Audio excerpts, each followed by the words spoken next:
बिस्मिल्लाहिर रहमानिर रहीम। हे जगतबासी, आज आमी शामीम आली चिश्ती आपनादेर सामने आरो किछु आलोचना निये हाजिर हইলাম। সেই আলোচনাটি হলো, আমি বলবো এই পৃথিবীতে একদল লোক আছে, তারা বলে কি, এই যে পীরকে সেজদা করেছে, এই যে শিরক করেছে, এই তো শিরক করেছে, এই যে পীরকে সেজদা করেছে। হে জগতবাসী, আমি আপনাদেরকে আজকে একটু উত্তেজিত হয়ে বলছি, আপনারা একটু খেয়াল করে শুনবেন।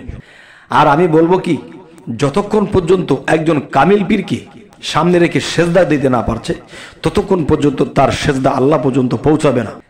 যতক্ষণ পর্যন্ত একজন কামেল মুর্শিদকে সামনে রেখে সেজদা না করতেছে, ততক্ষণ পর্যন্ত একটা মানুষের সেজদা আল্লাহ পর্যন্ত পৌঁছাবে না। এর কথার আমি 100 বার প্রমাণ দেব। প্রথমত প্রমাণ দিব, আমি কোরআনে চলে যাব। সেটি কেমন? যে হযরত ইউসুফ আলাইহিস সালামকে তার পিতা সেজদা করেছিলেন, চন্দ্র সূর্য তাকে সেজদা করেছিলেন, তার 11 ভাই সেজদা করেছিলেন। কেন? ইউসুফ আলাইহিস সালাম তিনি তো একজন মানুষ, মানুষকে কেন সেজদা করবে? তাহলে বিষয়টা কি? হে জগতবাসী, এইগুলো একটি পয়েন্ট। আরেকটি হলো, আল্লাহ যখন বলেছিল, হে সমস্ত ফেরেশতাগণ আমার আদমকে সেজদা করো, তখন আদমকে সেজদা করতে কেউ যাচ্ছে না। তখন আল্লাহ আবার বললেন, হে ফেরেশতা সকল আমার আদমকে সেজদা করো, একজনও নড়ছে না। তৃতীয়বারে বলতেছে, হে ফেরেশতা সকল আমার আদমকে সেজদা করো, তখন সমস্ত ফেরেশতারাই সেজদা করলেন। কিন্তু তাদের মনে একটু দ্বিধাদ্বন্দ্ব ছিল, সেই দ্বিধাদ্বন্দ্বটাও আল্লাহ কাটিয়ে দিয়েছে। যাই হোক, এখন বিষয় হলো, আল্লাহ ব্যতীত এই সেজদা কেউ পাবে না। আল্লাহ ব্যতীত যদি এই সেজদা কেউ না পায়, তাহলে এই আদমকে কেন আল্লাহ সেজদা করতে বললেন? আদম তো আল্লাহ নয়, আর ওই মুহূর্তে আদম নবীও নয়, মাত্র তাকে সৃষ্টি করা হয়েছে, বানানো হয়েছে। এবং সেই আদমকে যাকে দিয়ে বানানো হয়েছে সে একজন মুকরুম, তাকে এই পৃথিবীর বেশিরভাগ মানুষই শয়তান বলে জানে, কিন্তু আমরা বলি না। তিনি মুকরুম ফেরেশতা, তিনি আজাজিল থেকে তিনি ফেরেশতায় পরিণত হয়েছে, কিন্তু সে আল্লাহর কর্মচারী হয়ে সে আদম বডিকে বানিয়েছিলেন এবং সেই আদমকে সেজদা করতে বলা হয়েছিল। তো এখন আমি বলবো, সেই আদমকে যখন সেজদা করতে বলা হয়েছিল, সেটা কি শুধু মূর্তিই ছিল, নাকি সে লড়াচড়া করেছিল? যদি বলা হয় যে না, এই লড়াচড়া করেনি, সেটা শুধু মূর্তির মতোই ছিল, তাহলে আমি বলবো, হিন্দুরা যে আদম বা মানুষের দেবদেবতার ছবি বানিয়ে তারা ভক্তি করতেছে, তাদেরটাও ঠিক আছে। আর যদি কেউ বলে বা কোনো মুসল্লিগণ বলে ওঠে যে না, এই আদম তো নড়াচড়া করেছিল, তাহলে সেই আদম নড়াচড়া করেছিল, সেই আদমকে আল্লাহ বলেছে সেজদা করার জন্য। তাহলে আমি বলবো, সেই আদমকে যদি আল্লাহ সেজদা করতে বলা থাকে এবং সেই আদম যদি নড়াচড়া করে থাকে, তাহলে সেই আদম কি?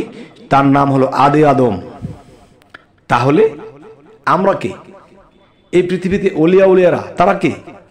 তারা হলো বনি আদম। তার মানে সেই আদি আদমের বংশধর আমরা হলাম বনি আদম।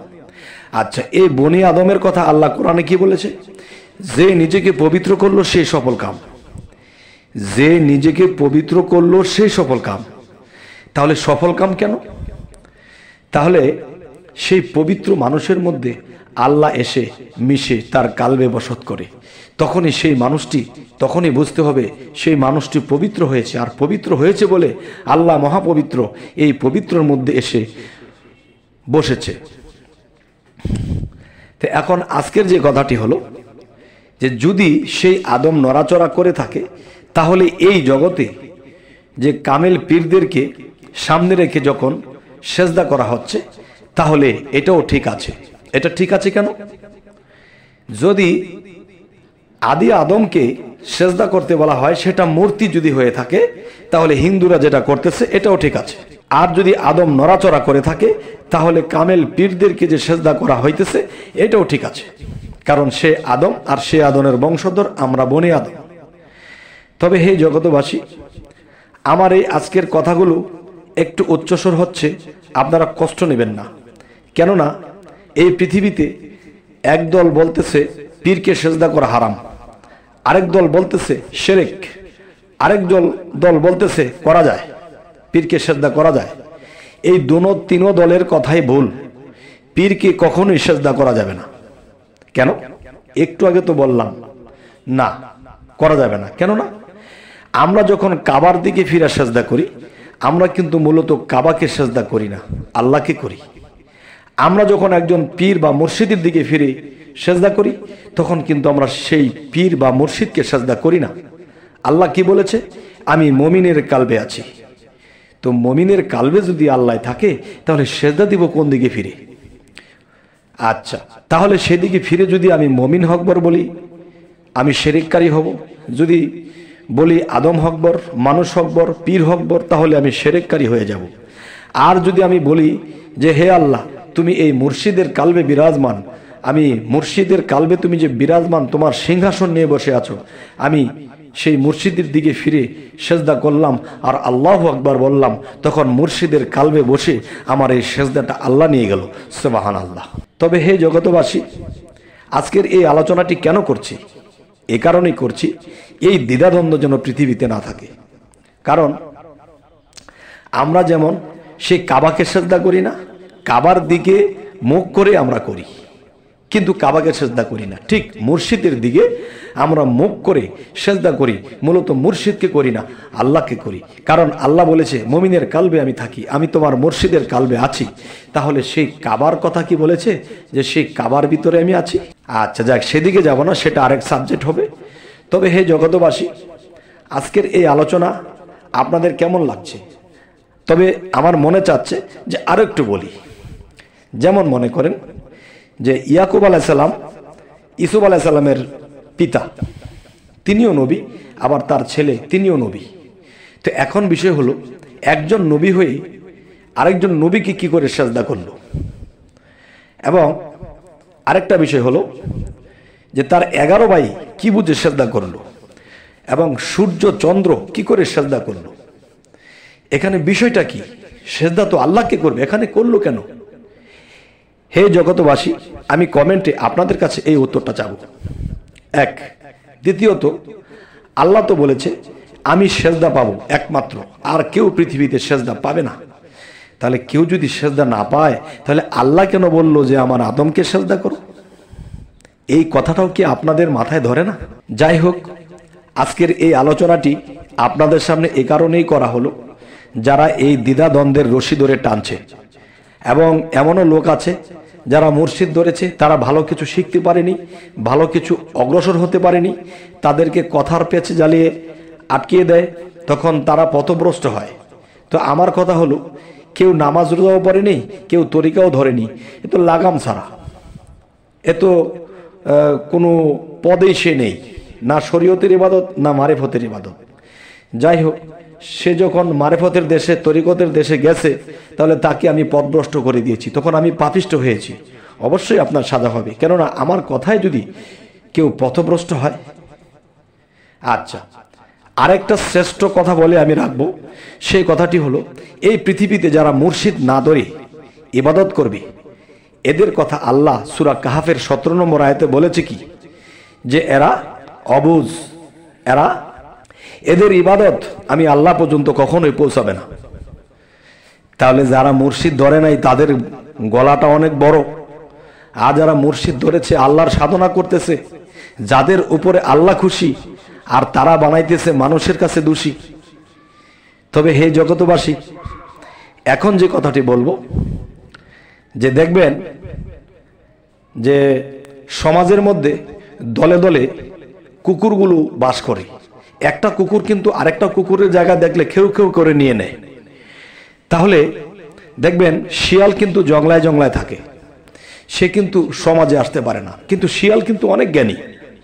অনেক জ্ঞানী হলে কি হবে বাবা, তার তো দল ছোট, সে সমাজে ঢুকতে পারছে না। আর যদিও কোন রকম চুক্তি দিয়েছে, আর যদি একটা কুকুর তাকে দেখছে, একবার খেয়ে বলেছে, তার পেছনে 10টা ছুটেছে, তখন শিয়ালের শক্তিও বের পাবে না, আর তার জ্ঞানের কথা তো শুনবেই না, সে দৌড় শুরু করবে।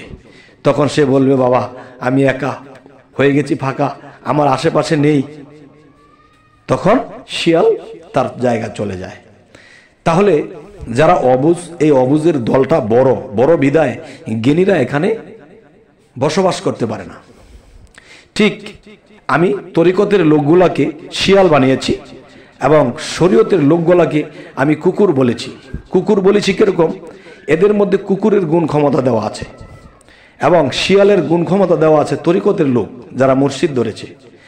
এই উদ্ধৃতি দেওয়ার উদ্দেশ্য হলো যে শিয়ালের তীক্ষ্ণ জ্ঞান আছে, এরকম 10টা কুকুরকে সে ঘুরাতে পারবে তার তীক্ষ্ণ জ্ঞান দিয়ে, কিন্তু একটা কুকুর একটা শিয়ালকে ঘোরাতে পারবে না।